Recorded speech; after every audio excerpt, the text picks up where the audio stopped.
was always a rather curious person. Issues related to the occult and the paranormal attracted my attention a lot. So when a friend told me the story, I quickly felt the desire to verify if it was true or not.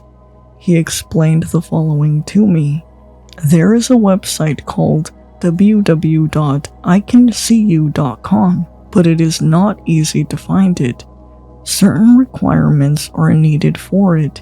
You must be completely alone, and you will only be able to access during Thursday night, starting at 10 o'clock. If you succeed, you will find something similar to a blog post detailing everything you are doing, as if you were being watched. The requirements were no problem. I fulfilled them all.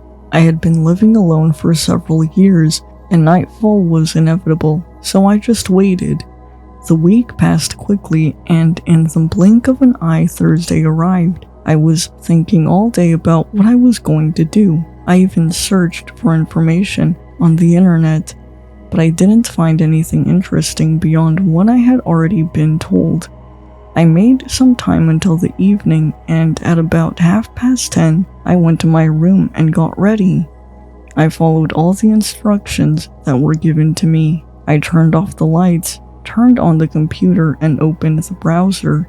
It took me 5 attempts to access the website, but finally, when I was giving up everything for lost, it started loading a page. The design was quite simple. A completely black background and no image. Sure enough, I could see an entry whose title was "I Can See You."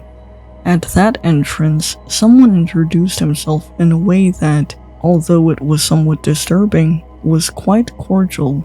"Good evening, dear visitor. I want you to know that I can see you." I was not quite convinced by what I was seeing. Of course, that feeling of disbelief and skepticism soon faded away. Another small paragraph appeared in the entry. "You don't believe me, do you? You have a pretty big window next to your desk." Somewhat surprised, I looked out the window, but I couldn't see anything out of the ordinary. I could see my car parked, a couple sitting on a bench, and a girl walking her dog. I'm not exaggerating when I say that I spent about 20 minutes looking out the window, but no matter how hard I searched, I couldn't find anything. There was no one who looked suspicious. My attention turned back to the blog, which added another text. "If I were in your situation, I wouldn't waste time looking out the window. Have you locked all the doors properly? And what about the windows? I know it's summer and it's hot, but do you think it's safe to have the dining room window open in your situation?" I quickly left my room and headed to the dining room. Sure enough, the window was open. I closed it. I pulled the latch on the front door. I was so scared that I decided to pick up a knife. I went back into the room. This time I closed the door, and to feel safer, I lowered the blind. A new message appeared. "I don't think that knife will be of any use to you." I was starting to get tired. What I felt was a mixture of fear and anger. I came up to the monitor and shouted, "Fuck you!" I set out to close the page, but it was impossible for me. No matter how hard I pressed the button, it didn't react. I tried to leave the page, but neither the mouse nor the keyboard would respond. "Come on, don't go so fast. The fun hasn't started yet."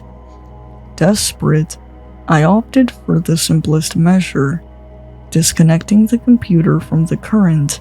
At that moment, the little skepticism that was left in me completely disappeared. The computer was still on. The last message that I could receive that night appeared on the screen. That last one really upset me.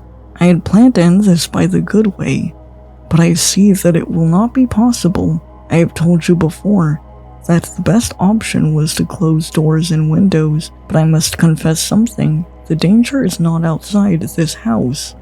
but inside, my heart was racing 1,000 times an hour, and I almost had a heart attack when I heard the closet door, located right behind me, slam open. I didn't want to turn around. I didn't want to look at what was hidden there. Curiosity played a trick on me.